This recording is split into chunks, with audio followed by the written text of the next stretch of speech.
100 subscribers, the first milestone for my YouTube channel, and I can't be more thankful to everyone who subscribed.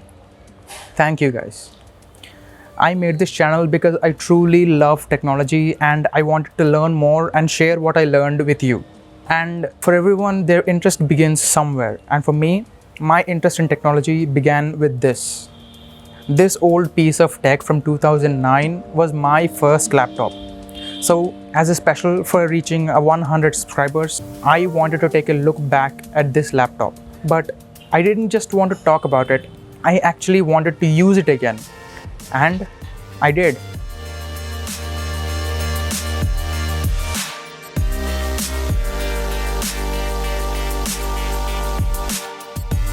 The first thing that stood out to me was just how small the laptop actually is. That's not because it's an old laptop, it's just a very small laptop. The screen is just 10 inches. That is the size of a tablet these days. And my current laptop is gigantic compared to this. Don't pay too much attention to the scratches on the display and on the laptop. I just wanted to find out what would happen if I scratched the laptop with a pen.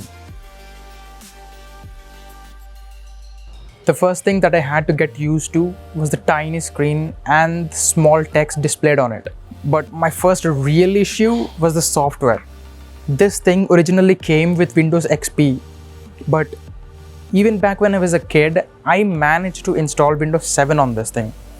I just downloaded Windows 7 from a random website and it worked. I didn't get any viruses, I think, but it somehow got corrupted and the laptop wasn't booting into Windows anymore.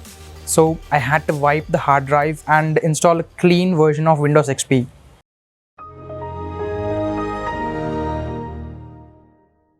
I wanted to truly feel how it was like to use this laptop on its original software.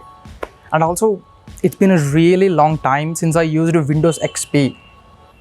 And I forgot how old this design is.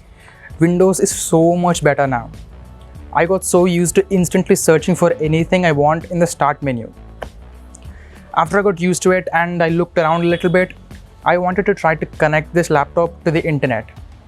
This laptop has an Ethernet port to plug a cable and it even has Wi-Fi, but nothing worked. The speakers, the headphone jack, Bluetooth, Ethernet port and Wi-Fi, nothing.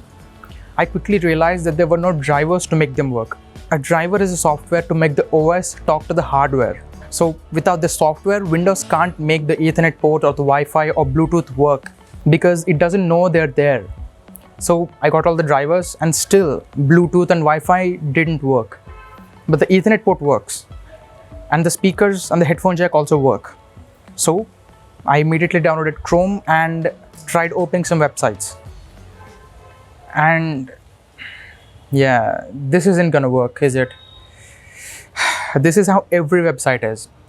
They just don't work on this old version of Chrome and Windows XP. Google stopped supporting Chrome in Windows XP in 2016. And Windows XP itself is from 2002. So I'm not surprised that most of the internet doesn't work on this old OS. And Windows XP hasn't been updated in years. So it just doesn't support all these websites. But then I installed Firefox to check if that worked. And many websites that weren't loading correctly were loading now. So it's a Chrome problem. But you can see that there is so much lag even when loading a simple website. Then I decided to stop browsing the internet and to start writing the script for this video. But after typing just 4 lines, I remembered that many keys on the keyboard are damaged. I tried to push through it somehow, but I couldn't type like this for very long. And the trackpad is also very, very small. So I connected a keyboard and a mouse. Later, I even tried to play some old games that come with Windows XP like Pinball and Minesweeper. And I tried to watch something and listen to music as well, but I could only listen to music. HD video or any decent high resolution video just doesn't work. But wait, there's more. I told you that I managed to install Windows 7 on this thing, right? Well, why not try it again? Microsoft stopped updating Windows XP in 2014, but Windows 7 is not completely dead yet. Microsoft will still be supporting Windows 7 until 2021, and Windows 7 is also more recent, so maybe that will work better on this laptop. So I tried it, and wow, this is actually much better than Windows XP. It's running much better than Windows XP. Also, don't tell Microsoft that it didn't pay money for Windows XP and Windows 7. It's not like you can buy them officially from Microsoft anyway. Going from Windows XP to Windows 7 was such a big jump. And not just in design, Microsoft added many quality of life improvements and features that makes using Windows much easier. All of this just works. It's not, I'm not kidding. Even Wi-Fi. I never had to plug in my Ethernet cable to use internet on this laptop. The Wi-Fi was fast enough, and because of that, I can honestly say that if I wanted to, I can use Windows 7 daily, even on this laptop. Speaking of internet, browsing was still a little laggy, but it's much better than it was on Windows XP. Everything just loads faster, and everything that didn't work before, like Spotify, playing YouTube videos, and many other websites, just work now. Even Google Meet. So I can attend online classes on this thing. I didn't, but I can.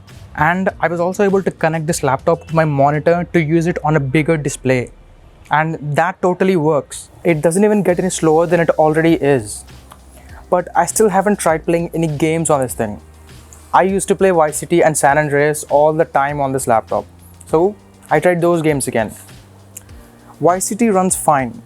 It lags a little, but I can't complain.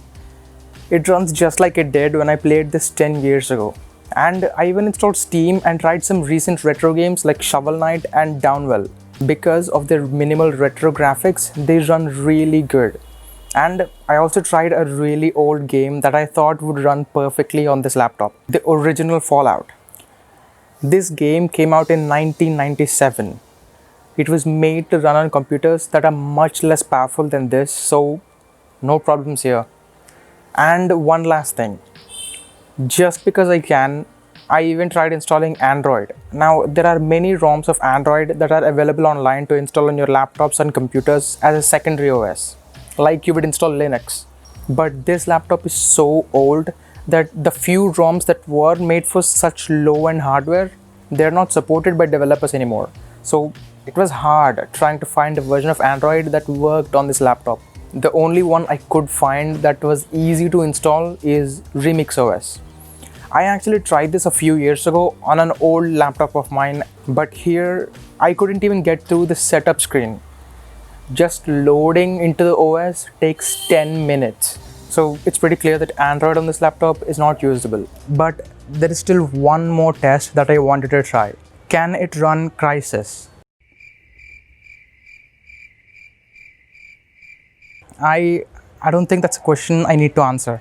So as you saw for yourself, this laptop is very weak. Throughout the video, I was trying to make this laptop feel as good as my current laptop, but that will never happen. On Windows XP, regular usage was fine, but it's missing many features from modern Windows. And on Windows 7, although it's much more modern looking, it's very slow until it loads everything. And Android, the ROM I tried at least, doesn't work at all. So there was always some sacrifice. But honestly, for light work like simple internet browsing, even if it is laggy, and typing a document or viewing images and listening to music, this is perfectly fine. Especially for a laptop with a 1 GHz Intel Atom CPU and 1 GB of RAM. But the point of this laptop when I got it wasn't to be a work machine. It was just a simple computer to get me introduced to technology. And it did that job perfectly. And to be honest, I'm still surprised it actually works after all these years. So that's been it for this video. And again, to all of you who are watching my videos and subscribe to my channel, thank you and thanks for watching.